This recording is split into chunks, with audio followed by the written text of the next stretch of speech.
Welcome, Bosnasenka, to week 3 of Language Arts. Because this is a 3-day week, I will not have any one-on-one meetings with anybody on Thursday and Friday, but I met with those folks last week, and this week I will meet with the Tuesday and Wednesday, so you will all have had a chance to meet with me before the end of this week, at least one time. And then next week we should be on a regular schedule where everybody meets each week with me. One other thing that is different this week is I have changed the submission for your notebooks and assignments through Google. You will still have, the assignments will look very similarly, but how you get to them slightly different. So I'm going to show you really quickly just how that works. This is a sample assignment that someone else made because I need to show you from the student perspective. So this is not yours, but on your notebook, it will say, you know, this is week 2 is here because I'm making this a couple days early, but it will say week 3. When you click on it, it will look like this. This is what will come up when you click on it. Okay. And you'll notice where it says your files and it has your name. And then will say, you know, week 3 notebook. The first time that you're opening it up, you will have to agree to share with Google Drive and Canvas. You just click yes, yes, and then this is what you will see. And then you're just going to click on it. So you'll notice it says open to attach and submit. So if you just click on it, it will bring up the assignment, bring up your week 3 notebook. This is obviously just a demo assignment. And then when you're finished with it, you just click this button, open to attach and submit, and hit submit when you're finished. This is a couple more clicks for you, but it makes it so that I can actually see your work in progress, give you some pointers on it, and I can edit anything on it if I need to change some directions for you, things like that. So let me know if you have any questions on this. Send me a chat in Google Chats if you need any help trying to get to your assignment, to get to your week 3 notebook. Okay, so it will still look like this, you just a couple extra steps to get to it. All right, let's get into the week, shall we? So this week you're going to watch this video, you're going to read Pocahontas from How They Croaked, the Pocahontas story from How They Croaked, and you're going to answer discussion questions. Tomorrow you're going to pick a partner, and there are 2 articles that need to be read this week. You will just be reading one of them. Your partner will read the other. You will take summary notes on them, and then you will compare your summary notes and the articles, and then answer comparison questions on Wednesday and submit your notebooks. Thursday and Friday there are no school. You also do not have any iReady expectations this week. So like I just said, your notebook has 3 things in it. Discussion questions for Pocahontas, Royal Hostage from How They Croaked. Summary notes, you will notice that there is 1 page of summary notes, even though there are 2 articles, because you are just reading one and your partner will be reading the other. And then there are comparison questions that you will also be answering with your partner. So there are 6 questions, and together you will answer those questions. Okay, you'll need to talk together because you're only reading 1 article. All right, so go ahead and pause this video now so you can find and bring up your notebook, get any problem solving out of the way for that, and get your notebook open. All right, so now that your notebook is open, I am not going to read Pocahontas Royal Hostage with you, but I am going to kind of walk you through the discussion questions, especially because there's a couple terms that you might not understand. So Pocahontas Royal Hostage is the story of how Pocahontas died in the book How They Croaked by Georgia Bragg. You'll probably notice really quickly that anything that you thought you knew about Pocahontas before is pretty wrong.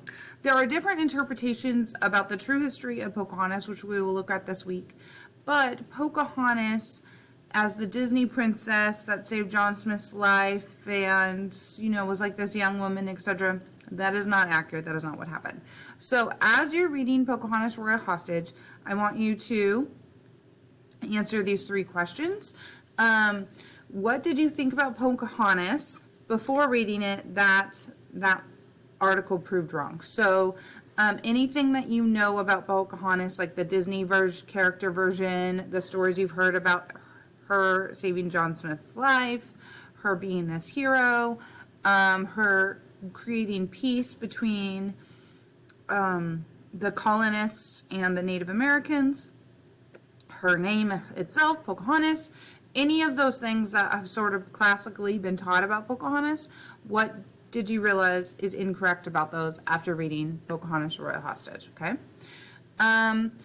The next question here is, how would you describe Pocahontas? So after reading Pocahontas Royal Hostage, how would you describe her? Her personality, her characteristics, not necessarily what she looks like or her age, but what is she like? What type of person is she, okay?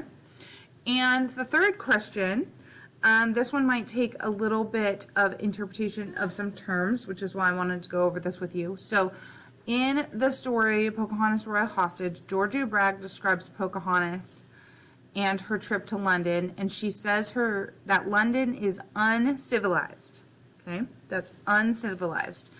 How is that ironic? Ironic is a term that means that something is like maybe a little bit humorous. It might be sarcastic. It is sort of the opposite of what you expect to happen. And is not what would be like the normal outcome. So, for example, it would be like you paid for a cup of coffee, and then after you already paid and they already took your money off your credit card, then they tell you, oh, you got a free cup of coffee. Like, well, I already paid. So that stinks. That's kind of ironic, right? Or it's like you win the lottery the day that you die. So then you don't actually get any of the money. Those are just a couple examples of ironic. So how is Georgia Bragg calling London uncivilized ironic? Okay. So we're going to pause because this is what you're going to do today. So I want you to pause the video and read Pocahontas Royal Hostage and answer these 3 questions in your notebook. Right here. All right, now that you've read the Pocahontas Royal Hostage, the next part of your notebook here is to take summary notes on one of 2 articles. Now, you already learned how to do summary notes last week. Make sure that you pay attention to doing those in the same way. If you forgot how to do them, you can look back at the videos from last week to make sure that you're doing that correctly. So there are 2 articles. You're going to find a partner. You will decide who's going to read which one, and you will take notes on just your article, okay? And then you're going to answer some of these questions.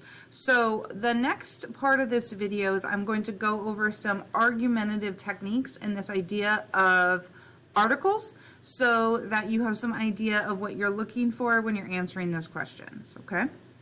Now, before I go over into argumentative techniques, I want to talk about articles in general, because articles, news articles, things that you find online are supposed to be just factual, just supposed to be informational. They're supposed to be unbiased. Bias is this idea of our opinion, our thoughts, our pre-prejudices coming out. What we think about something coming out as we're writing it. Now, when you write an article, you're not supposed to really do that. You're supposed to just give the facts without your opinion. But that's almost impossible to do. So most articles are biased. They're supposed to be unbiased, but they have the author's opinion in them. And authors will sort of use argumentative techniques, even though it's supposed to be informational writing. They'll use these argumentative techniques to try to convince the reader to feel a certain way about the article. So when you're taking your summary notes of the 2 articles, you're going to want to discuss the differences between those 2 articles with your partner and try to figure out how the authors are persuading you, because that is one big skill that we're working on this quarter, is to be able to decipher when an article that's supposed to be informational is actually being a little bit persuasive and trying to convince you to feel a certain way about a certain topic, about a certain event that happened, okay? So or how they do that, rather, is through a couple argumentative techniques. And this is one of your questions, is what argumentative techniques do they use in the article to convince you to feel a certain way about Pocahontas in this case? So there are three main argumentative techniques: logos, pathos, and ethos. That's the Greek terms back when Aristotle first came up with this idea of argumentation and persuasion. He came up with this idea that there's three ways that you persuade someone. So logos is logic and reason. Pathos is emotions. Ethos is credibility and trustworthiness. So using these three things, how do you think that people accomplish this? What would you put into your writing to accomplish logos, pathos, and ethos? Think about it for a minute. What could you put in your writing? What techniques do people use in their articles when they're trying to be informational, but they actually are a little persuasive, to accomplish logos, pathos, and ethos? Okay, so logos, or logic or reason, is generally attained by using a lot of facts, a lot of data, a lot of research, giving things in quotation marks, actual like statistics, math facts, things like that.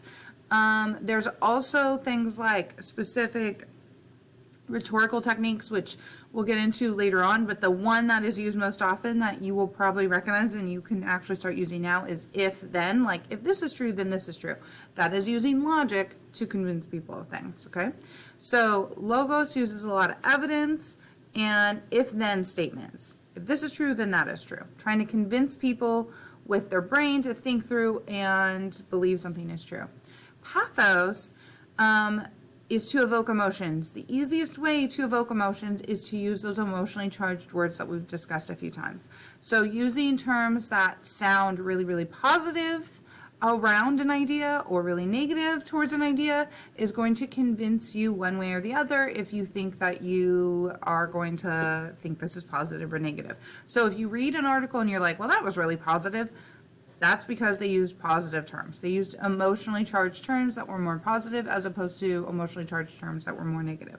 In Georgia Bragg's How They Croaked, she uses a lot of like goofy, silly, light terms. Those are emotionally charged. Even though they're a happy charge, they still have emotions behind them. Now, ethos, or credibility and trustworthiness. Some of that you can't really do in your writing. Some of that is just who you are. Do you have a reputation? Do people trust you? Things like that. But another way to have good credibility in your writing is just to have good grammar and punctuation, to sound confident, to not make any errors. If you don't have any errors or spelling mistakes, people tend to want to believe you a little bit more. It's the easiest way to lose an argument is to just make a grammar mistake. If you make a grammar mistake, people just stop believing you and thinking that you're accurate. Okay? We're not writing an argumentative paragraph this week, although we did last week. But an argumentative paragraph uses the exact same structure as an expository paragraph, where we have a topic sentence, we have a piece of evidence, we explain it. Evidence, explain it. Same structure, okay? But we're going to focus on those three argumentative techniques. We're going to make sure that we have good textual evidence, but we can also use personal evidence. So accounts that we have experienced ourselves or things that we've heard, things that had happened in the past as evidence. So we can use quotes as well as true life stories, anecdotes. Having word choice that's emotionally charged, that is effective at convincing people that what you're saying is right, making them feel happy about something, angry about something, sad about something. Okay? And having good grammar in argumentative paragraphs is more important because it affects your credibility. All right, so reminders. You need to read one article, take summary notes on it, have your partner read the other, take summary notes on it. You then need to compare them, answer those 6 questions together, finish your notebook, and submit by Wednesday. And at any point in that process you need any help from me, please send me a chat on Google Chat.